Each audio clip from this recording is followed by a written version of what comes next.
बहुत सारे लोगों को तरबियत की, सही दीन समझने की ज़रूरत है। बच्चे पैदा करने की मशीन। अस्सलाम वालेकुम, एनपीजे मीडिया के साथ मैं हूं एनी फैसल। औरत मार्च की ज़रूरत क्यों पड़ी? वुमेंस डे को औरतों के नाम से मंसूब किया गया था, औरतों के हक के लिए मंसूब किया गया था, लेकिन औरतों ने इस दिन में अपनी आज़ादी के लिए ऐसी ऐसी नारे बुलंद किए जिनको हमारे माशरे में कई लोगों ने बहुत तनकीद का भी निशाना बनाया, लेकिन अपनी जगह पर वो औरतें अपने हक पर थीं और उनका कहना था कि हम लोग जो कर रहे हैं वो बिल्कुल सही है। इस टाइम हमारे साथ सोशल वर्कर और पब्लिक स्पीकर ज़ैनब खान मौजूद हैं। इनसे पूछते हैं कि औरत मार्च को ये कैसे देखती हैं और जो औरत मार्च में प्ले कार्ड्स उठाए गए थे उन पर जो जो स्टेटमेंट थी औरतों की, उनके बारे में ये क्या कहती हैं। अस्सलाम वालेकुम। वालेकुम अस्सलाम। कैसी हैं? जी अल्हम्दुलिल्लाह। मुझे सबसे पहले ये बताएं, औरत मार्च को आप कैसे देखती हैं? क्या मकसद इसका समझती हैं? क्या ये होना ज़रूरी था? देखें, जहाँ तक मकसद की बात है तो मैं तो इसको स्ट्रिक्टली एक एंटी इस्लाम कैंपेन के नाम से मंसूब कर सकती हूँ कि इस्लाम के अगेंस्ट हमारी जनरेशन्स को लाने में इसका बहुत बड़ा रोल है। और जहाँ तक ज़रूरत की बात है तो ज़रूरत इसकी तो बिल्कुल भी नहीं है, हाँ, लेकिन बहुत सारे लोगों को तरबियत की, सही दीन समझने की ज़रूरत है। लास्ट जो औरत मार्च था उसमें आपने देखा होगा कि औरतों ने प्ले कार्ड्स उठाए हुए थे जिन पर लिखा हुआ था मेरा जिस्म मेरी मर्जी। इस वाली पहले स्टेटमेंट पर अगर आए तो क्या मकसद है इस स्टेटमेंट का? क्या हमारी औरतों को इतनी अवेयरनेस नहीं है या हमारी औरतों की आज़ादी सिर्फ जिस्म तक है? देखें, जिस्म की जहाँ तक बात है, ये जो पर्टिकुलर एक स्टेटमेंट है मेरा जिस्म मेरी मर्ज़ी, पहले तो बात है कि इन औरतों को अवेयरनेस की बहुत ज़रूरत है कि ये चीज़ स्टार्ट क्यों हुई थी, इसकी फाउंडेशन क्यों रखी गई थी, ये स्टेटमेंट है क्या। मगर ये जिस मकसद के लिए किया गया था, मैं उस डेप्थ में अभी जाना नहीं चाह रही।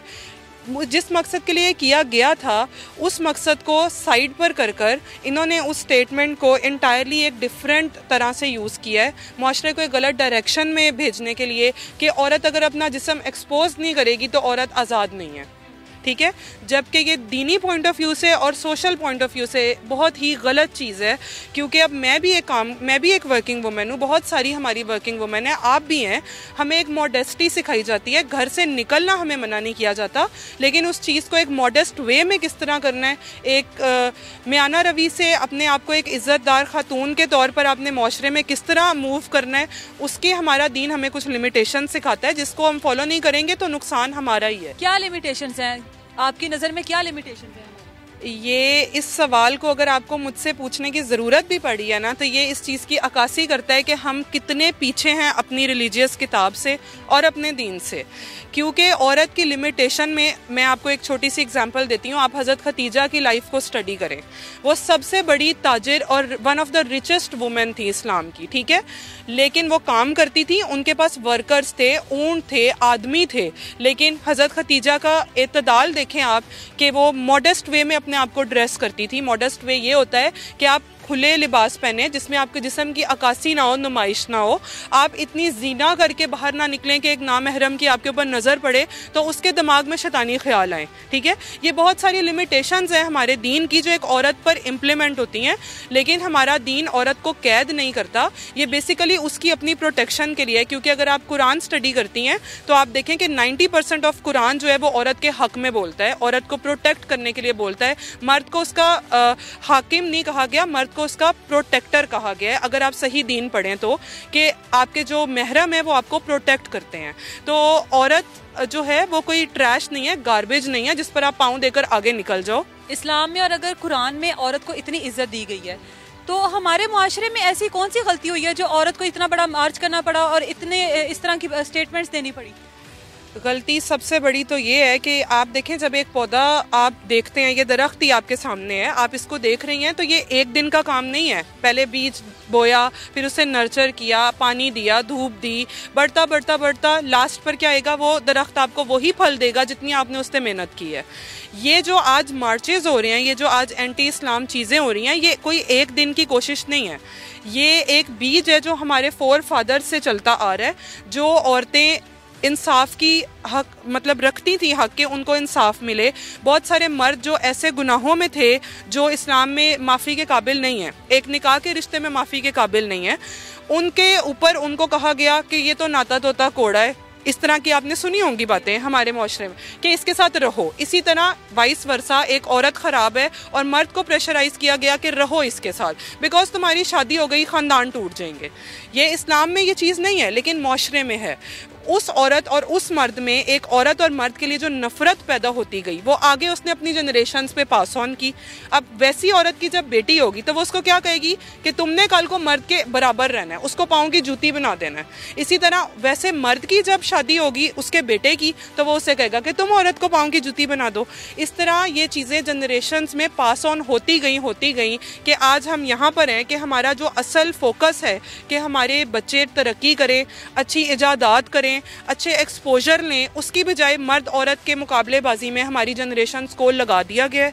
और मुझे लगता है कि ये सोची समझी कोई प्लानिंग है अगेंस्ट मुस्लिम्स कि वो कुछ अच्छा ना सोच सकें, बल्कि वो हर वक्त मर्द औरत के झगड़े से ही बाहर ना निकलें। औरत मार्च में कई औरतों का ये कहना था कि औरत का औरत से, मर्द का मर्द से प्यार नाजायज़ नहीं है, ठीक है। और इसके अलावा आपने देखा होगा कि अगर दुपट्टा इतना पसंद है तो अपनी आंखों पर बांध लो, मतलब कि दुपट्टे के भी खिलाफ औरतें खड़ी हो गई कि दुपट्टा नहीं भी लेंगे तो ठीक है। अगर वो कहती हैं कि अगर हम लोग अपनी जगह पे सही हैं और अगर हम लोग बेशर्म हैं तो हम ऐसे ही सही हैं, और औरत का औरत से प्यार, मर्द का मर्द से, ये कौन सा कल्चर आ रहा है?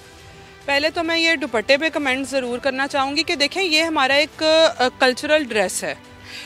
पर्दे को सिर्फ आप दुपट्टे से रिलेट ना करें, हिजाब है, जलाब है, चादर है, बहुत सारे तरीके हैं पर्दा करने के। दुपट्टा हमारे कल्चर का एक शलवार कमीज़ का हिस्सा है, इसलिए उसको बहुत हाईलाइट कर दिया जाता है। पहले तो मैं आपको ये क्लियर करूं, और उसके बाद आप जो ये सवाल करी हैं कि मर्द का मर्द से और औरत का औरत से, तो आपने ये देखा है कभी कि दिन के वक्त चांद निकल आए और रात के वक्त सूरज निकल आए? ठीक है, हमारी जो कायनात है ना वो एक बहुत सेट सिस्टम पे, एक मैकेनिज्म पे चल रही है। सुबह होनी है, शाम होनी है, परिंदों ने सुबह उठना है, रात को सोना है, हमने सुबह उठना है, रात को सोना है।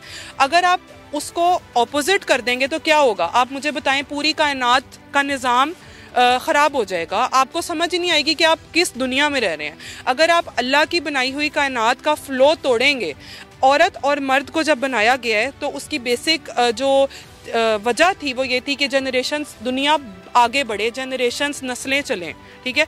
अगर अम्मा हवा हज़रत आदम को कह देती कि मैंने तो नस्ल नहीं चलानी, मुझे तो कोई औरत ढूंढ दो, तो आप कहना है कि हम बच्चे पैदा करने की मशीन नहीं। बिल्कुल, आप यहाँ क्या करती और मैं यहाँ क्या कर रही होती इस वक्त? आप मुझे बताएं। ये एक मैकेनिज्म है दुनिया का कि फीमेल है तो उसने नस्ल चलानी है, मर्द है तो उसने बाहर मतलब बाकी अपनी दुनिया के काम करके घर में नान नफ़का प्रोवाइड करना है। घरेलू माहौल जब आपका अच्छा नहीं होता तो आप दुनिया में निकल कर कभी तरक्की नहीं कर सकते, और यही ये पूरी कैंपेन का मेरा ख्याल है मकसद है। बहुत शुक्रिया। औरत मार्च को अगर आज़ादी के अलावा अपनी ज़रूरतों के लिए, अपने हक़ के लिए इस तरह की आवाज़ें बुलंद की जाती कि हमें हमारा जायदाद से हिस्सा दो, या हमें चार दीवारी दो, या हमें इज़्ज़त दो, तो शायद आपकी इस तरह की आवाज़ें अवाम बाला तक जाती और आपके हक़ के लिए वाकई अवाम आप लोगों के साथ खड़ी होती और पूरे मुआशरे में जितनी भी औरतें हैं आप लोगों के साथ खड़ी होती। लेकिन ये एक छोटा सा कस्बा है जो औरतों का, जिन्होंने इस तरह की आवाज़ें बुलंद की सिर्फ अपने मुफादात के लिए। मुझे नहीं लगता कि ये ज़्यादा देर चल जाएगा, क्योंकि इस तरह की औरतें और इस तरह के लोग और जो हमारा मुआशरा वो इस तरह की चीज़ों को कबूल भी नहीं करेगा।